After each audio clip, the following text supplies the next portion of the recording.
Soyez les bienvenus à une autre illustration du pasteur Koumoyi.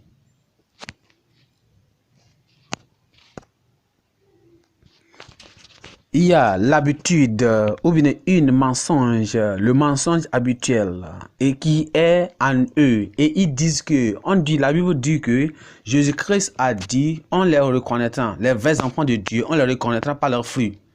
Il dit, tout arbre juste amènera de bons fruits.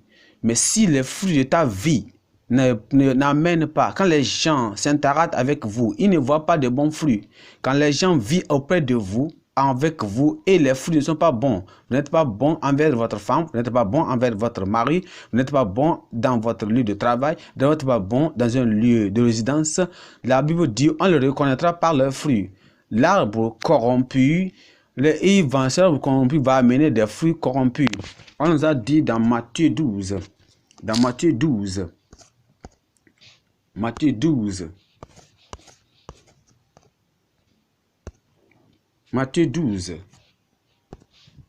le verset 33. Ou dites que l'arbre est bon et que son fruit est bon, ou dites que l'arbre est mauvaise et que son fruit est mauvais, car on connaît l'arbre par le fruit. Le Seigneur espère que si tu viens au Seigneur, tu dois avoir des bons fruits. Des bons fruits chaque moment.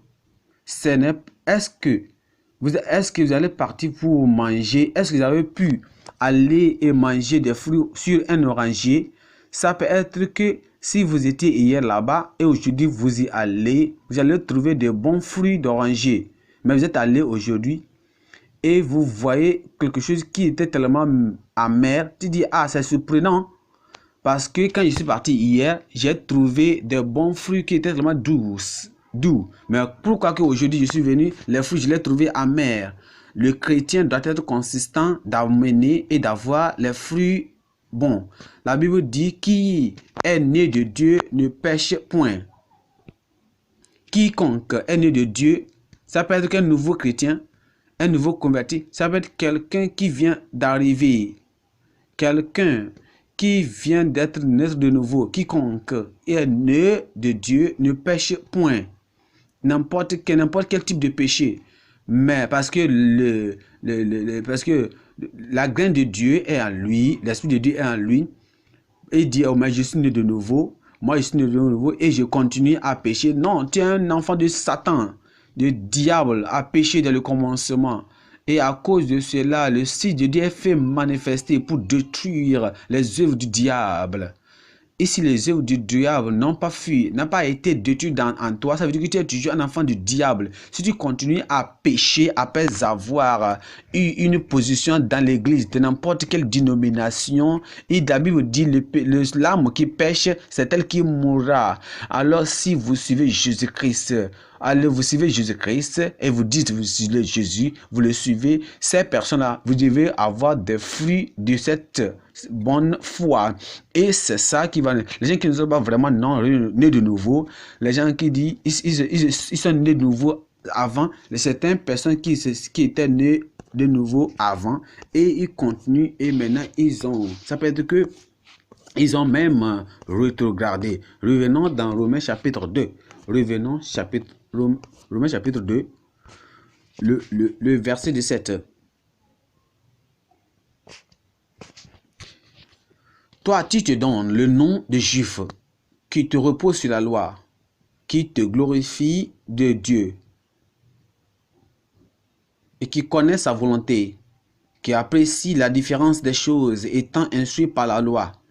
Toi qui te flattes d'être le conducteur des aveugles, la lumière de ceux qui sont dans les ténèbres, le docteur des insensés, le maître des ignorants, parce que tu as dans la loi la règle de la science et de la vérité, toi donc qui enseignes les autres, tu ne t'enseignes pas toi-même, toi qui prêches de ne pas dérober, tu dérobes, tu dis que tu es un ouvrier de Dieu, tu es un membre dans l'église du Dieu vivant. Toi qui enseignes les autres personnes, Tu sais, il y a certaines personnes qui vont te pointer à dire, il y a des autres personnes qui ont des raccourcis, ils ont des défauts. Il dit, ce leader-là, ce leader de zone, ce leader de district, ce pasteur-là, il a des défauts. Et lui-même, c'est un polluteur. Il dit, toi, tu enseignes les autres personnes. Est-ce que tu t'enseignes toi-même? Toi qui prêches que les autres ne doivent pas voler, et toi aussi tu voles. Toi qui enseignes que les gens ne doivent pas commettre l'adultère, et toi aussi tu commets l'adultère. Et tu vois, il y a certains jeunes hommes, et même certains d'entre eux sont avec nous. Ils semblent d'être nés de nouveau, ils ne le sont pas. Il peut dire qu'on ne doit pas commettre la fornication, l'adultère. Et aussi, là aussi, il se mêle avec, il se défie avec les petites filles de l'église. Et vous voyez, il ne pas la position qui nous rend enfants de Dieu. C'est la possession de la grâce de Dieu. Et c'est les fruits de l'esprit. Dieu ne s'en fout de ce que tu t'appelles, des leaders des femmes, des jeunes ou même des pasteurs régionaux, n'importe qui se porte. Dieu s'en fout des positions et des noms. Si vous êtes enfant de Dieu, la Bible dit, si vous avez le péché en vous, alors vous devez couper cela de ce péché et avoir l'esprit, les fruits de l'esprit. Parce que si vous ne le faites pas, le jugement viendra.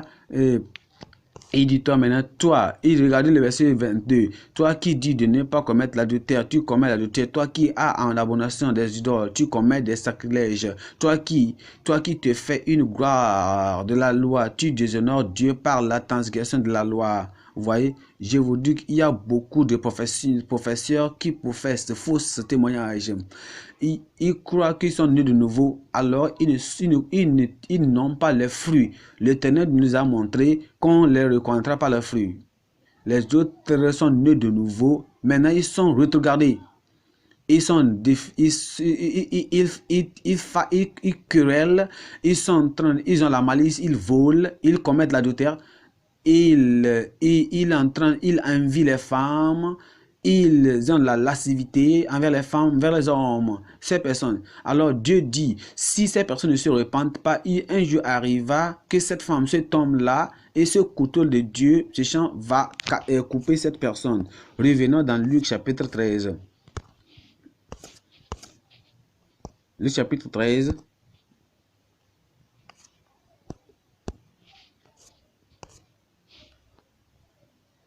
Dans les versets 8 et 9, il dit, Seigneur, le vigneron répondit, Seigneur, laisse-le encore cette année, je creuserai tout autour et j'y mettrai du fumier. Peut-être à l'avenir donnerai du fruit, sinon tu le couperas.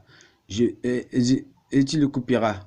Le Seigneur a fait une illustration, il a donné une faveur, il a donné une période de grâce. Elle dit, si il ne prend pas soin de ce figuier, ça peut être que ce vigneron peut en voir des bons fruits. Ce qui nous donne la raison pour laquelle Dieu n'amène pas le jugement instantanément sur les pécheurs de la grande église. Vous voyez, les gens qui prennent Dieu pour rien, après qu'ils ont écouté la parole de Dieu, après qu'ils ont entendu que sans la sainteté, personne ne verra le Seigneur, et ils savent qu'ils ne mènent pas une vie saine, et ils se lèvent le matin, et ils vont le lieu de travail,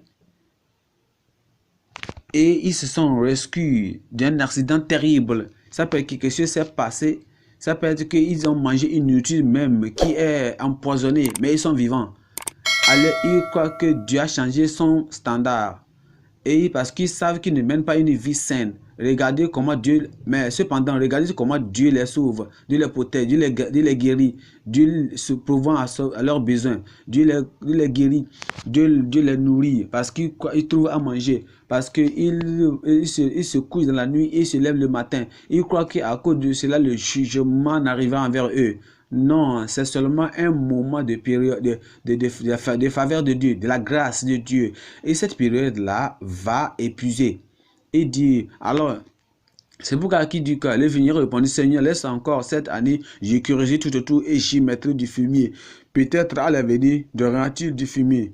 Après que cette période de grâce est épuisée, cette personne n'a pas repenti dans ta vie, ça peut être que tu as raté la vie éternelle, tu as raté la vie de sainteté, tu as regardé et tu vis dans le péché. Mais quand tu rentres dans le problème, au lieu de mourir en même temps, Dieu te donne la grâce, Dieu te donne la faveur.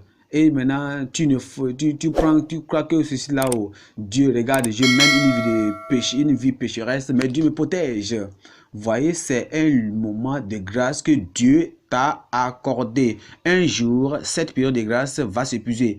Et tu ne pourras même pas dire, alors tu ne vas pas dire encore que Dieu, alors à ce moment, tu ne vas pas accuser Dieu de ne pas te donner le courage. Parce que Dieu va te montrer et te rappeler, regarde les choses que tu faisais, il t'ai donné quoi? La grâce. Et j'étais dans la grâce, j'étais dans le temps de se repentir. Et tu ne l'as pas fait. Voilà, c'est une personne qui commet l'adultère. Il dit, Seigneur, je te remercie parce que je n'ai pas été enceinte. Et il croit que quand ils ont parti faire la fornication, l'adultère et l'enceinte n'est pas arrivée, il croit que c'est leur bonne pratique. Il croit que ceci est là. Il croit que Dieu même a considéré certaines choses de leur vie. Et Dieu les protège de ne pas être enceinte. Et Dieu ne les laisse pas devenir dans l'opprobre public. Et il va aller, Dieu, un jour, va laisser ces choses-là venir devant et tout ce va arriver. Ce jugement sera tellement difficile si tu ne te repens pas. Est-ce que vous savez que certains hommes, est-ce que vous savez qu'il y a certaines personnes, certains hommes qui sont en train de commettre des atrocités, des péchés, c'est-à-dire des immoralités avec des autres femmes, femmes dehors là-bas, ils le font toujours et ils n'ont jamais attrapé les maladies sexuellement transmissibles, vous le savez, ils n'ont pas encore, les MTS, les MST, ils n'ont pas attrapé ces maladies-là.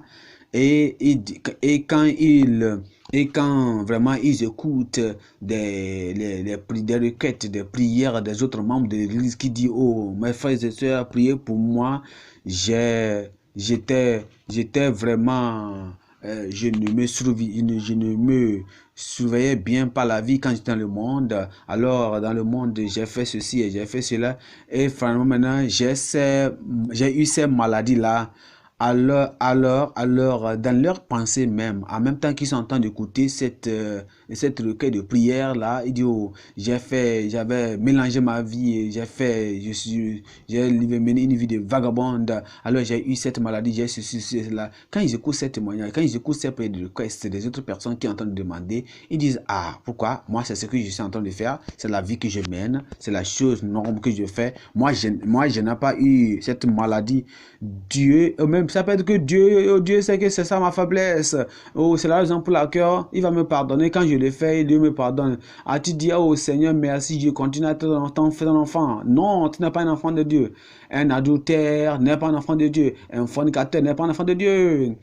Il le fait seulement pour toi, pour que tu saches que tout ce que tu entends de faire là, il te donne une période de grâce.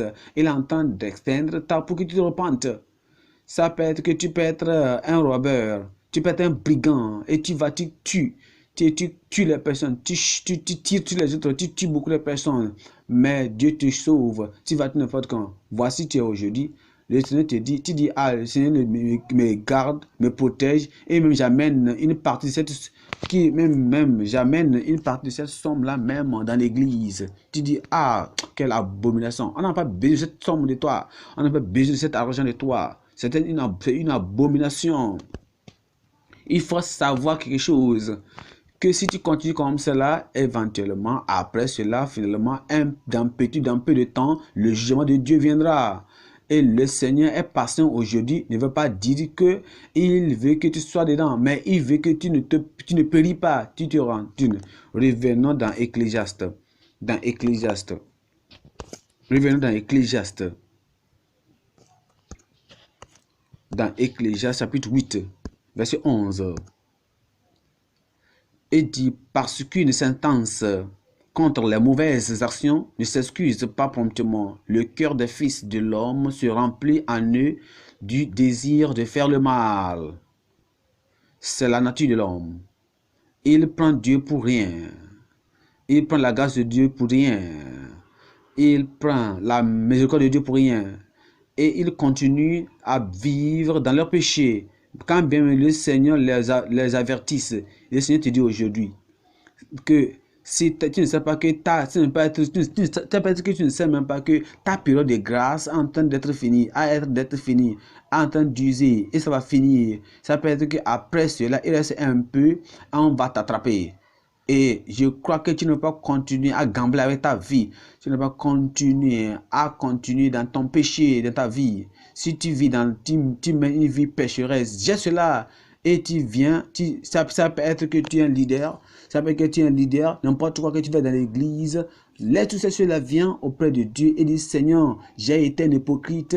Je n'ai pas les fruits de l'esprit.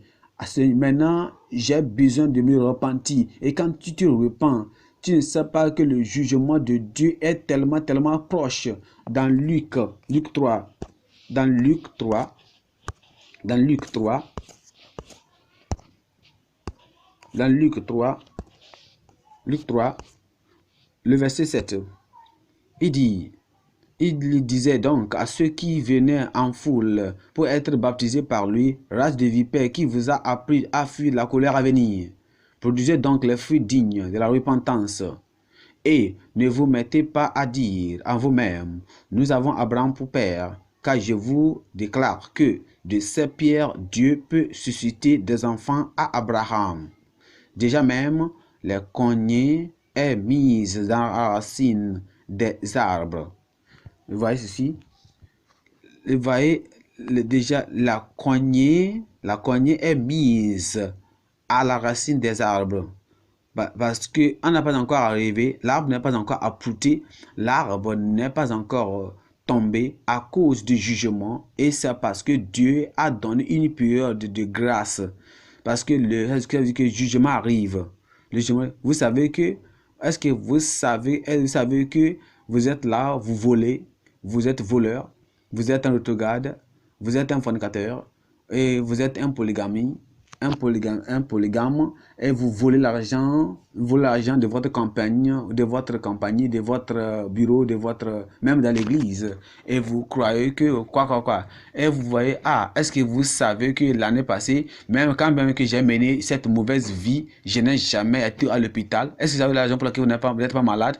Parce que Dieu n'a pas voulu que toi tu sois malade pour que tu pries pour cette maladie, pour la guérison. Dieu a voulu que tu te concentres sur la sainteté, pour la ta repentance. Ce n'est pas parce que, par exemple, que Dieu t'a gardé sain et en santé. Ce n'est pas parce que il veut que tu restes. C'est parce qu'il ne veut pas que tu te concentres sur la guérison, mais tu te concentres sur la repentance. Voilà, tu n'as pas prié. Et maintenant, la hache est posée sur les racines de ton arbre. Regardez, on dit tout arbre. Dans la partie B, il dit tout arbre. Le verset 9, tout arbre. Donc, tout arbre. Ça peut être que tu viens à l'église. Ça peut être le nom de l'église, ne sauve personne. Vous voyez certaines personnes, quand vous trouvez une personne qui est en train de conduire une voiture sans permis, il dit quand vous trouvez la personne et la personne on vous l'attrape, on lui demande d'où vient-vous, la personne dit moi je suis de la vie profonde. Non, vous violez la loi, vous êtes en train de mourir l'église. Elle dit vous faites des péchés, c'est parce que vous êtes de la vie profonde qu'il faut voler l'argent, que vous pouvez conduire sans permis, que vous faites n'importe quoi pour qu'on ne puisse pas vous attraper. Non, la Bible dit que tout arbre donc ne produit pas de bons fruits sera coupé, jeté au feu. Dieu ne veut pas que personne soit détruit, personne ne soit condamné, périsse. La raison pour laquelle il nous parle aujourd'hui. Mais beaucoup de personnes qui ne se sont pas repenties, quand bien même ils ont fait des choses dangereuses, mauvaises, on doit se préparer pour avoir les fruits dans notre vie. La raison pour laquelle Dieu nous a donné une période de grâce. La raison pour laquelle tu continues à vivre, tu continues à respirer.